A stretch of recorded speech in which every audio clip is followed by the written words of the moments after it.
শীতবস্ত্র বিতরণ অনুষ্ঠানে মুখ্যমন্ত্রী ডাক্তার মানিক সাহা, আগরতলা পুর নিগমের মেয়র দীপক মজুমদার সহ অন্যান্যরা উপস্থিত ছিলেন।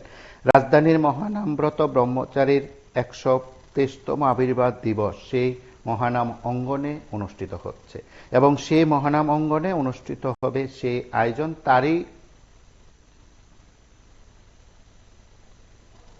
সেই অনুষ্ঠানকে কেন্দ্র করে তারই অঙ্গ হিসাবে আজ বস্ত্রদান কর্মসূচি করা হয়েছে। শীতবস্ত্র বিতরণ কর্মসূচিতে মুখ্যমন্ত্রী সহ অন্যান্যরা বক্তব্য রেখেছেন। মহানামব্রত ব্রহ্মচারীর 121তম আবির্ভাব দিবসকে সামনে রেখে সামাজিক দায়বদ্ধতায় এই অনুষ্ঠান করা হয়েছে বলে আয়োজকরা জানিয়েছেন। এই আয়োজনে মুখ্যমন্ত্রী সহ অন্যান্য অতিথিদের বক্তব্য আমরা শুনবো এবং কিছুটা দৃশ্য দেখব যে এই আয়োজনে যারা বস্ত্র গ্রহণ করেছেন এবং বস্ত্র বিতরণ পর্বের কিছুটা মুহূর্ত দেখব।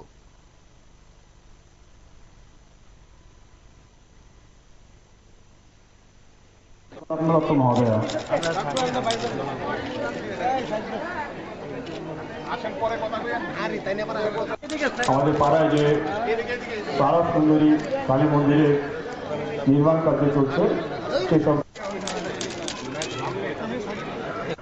মনে আছে। উনি সাংঘাতিকভাবে এর সাথে যুক্ত ছিলেন। উনি আমাদের ডাইরেক্টর অফ হেলথ সার্ভিসেসের উনি ডাইরেক্টরও ছিলেন। তো মাঝে মাঝে ওনার সাথে কথা হতো।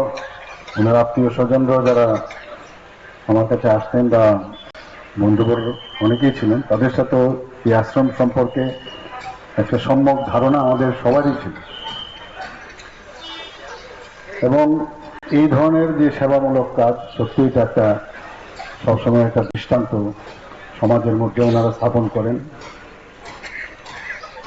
এবং আমরা সবাই জানি যে ধর্মের কথা যদি আমরা বলি, ধর্ম কাজের মাধ্যমে আমাদের পরিচিত। এবং এই ধর্মের আরেকটা যে বিষয় সেটা হচ্ছে যে সমাজের মধ্যে যে অধর্মের বা বিভিন্ন অসামাজিক যে চিন্তাভাবনা থাকে, নিজেরও থাকে, সেটাকে দূর করে সামাজিক চিন্তাধারায় যদি আমরা কাজ করি, সেটা হচ্ছে আসল ধর্মের ইতিবৃত্তান্ত। সমস্ত গ্লানি আমাদের ভিতরে যেটা থাকে তাকে দূর করে আমরা শুদ্ধ চেতনায় নিজের মনকে যদি শুদ্ধতায় পরিপূর্ণত করি, তবেই আমাদের মানুষের জন্য আমরা কাজ করতে হবে। আজকে এখানে বস্ত্র বিতরণ ওনারা করছেন এবং তাছাড়া ওনারা রক্তদান শিবির এবং অন্যান্য বিষয়েও ওনারা সবসময় আমি দেখেছি এনি ফিলান্থ্রপিক ওয়ার্ক বাংলাদেশ এই কাজে সবসময় থাকেন। এবং আমরা জানি যে মহানামব্রত ব্রহ্মচারীর যে আদর্শ শিক্ষাকে পাথেয় করে মানবতার যে সেবা কার্য, সেটা এই সেবক সংঘের মাধ্যমে ওনারা সবসময় তুলে ধরেন। কিন্তু আমাদেরও উচিত ওনাদের থেকে সমস্ত ধ্যান ধারণা এবং যে পথ আমাদের মহানামব্রত ব্রহ্মচারী আমাদের দিয়েছেন সেগুলো সমাজের মধ্যে আমাদের পৌঁছানো, সেটাও আমাদের প্রয়োজন। আমরা জানি যে বিশ্ব যে ধর্ম সভা হয়েছিল আমাদের শিকাগোতে,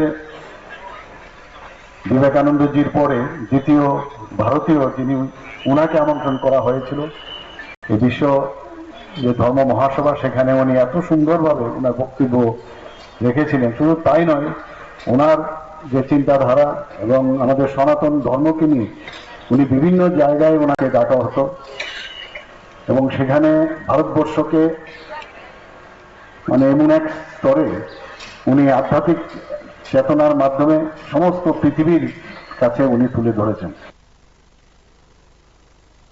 আপনারা দেখলেন এই আয়োজনে মুখ্যমন্ত্রী কি বলেছেন, তার পাশাপাশি সেখানে কিন্তু আবির্ভাব দিবসকে সামনে রেখে ব্যাপক আয়োজন করা হয়েছে। আপনারা প্রত্যেকে জানেন মহানাম ব্রহ্মচারীর 121তম আবির্ভাব দিবস এবং তাকে কেন্দ্র করে শীতবস্ত্র বিতরণের পাশাপাশি ভক্তদের উপস্থিতিতে কিন্তু সেখানে নানা আয়োজন রয়েছে, ধর্মীয় নানা অনুষ্ঠান রয়েছে।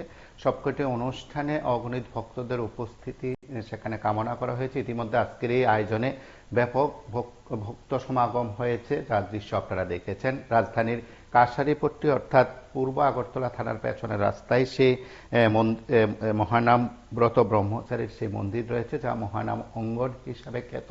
সেখানেই শীতবস্ত্র বিতরণ অনুষ্ঠানে মুখ্যমন্ত্রী, আগরতলা পৌর নিগমের মেয়র দীপক মজুমদার সহ অন্যান্যরা উপস্থিত ছিলেন। প্রত্যেকেই এই সেবা কাজের ভূয়সী প্রশংসা করেছেন। আপনারা সঙ্গে থাকুন, দেখতে থাকুন PB20।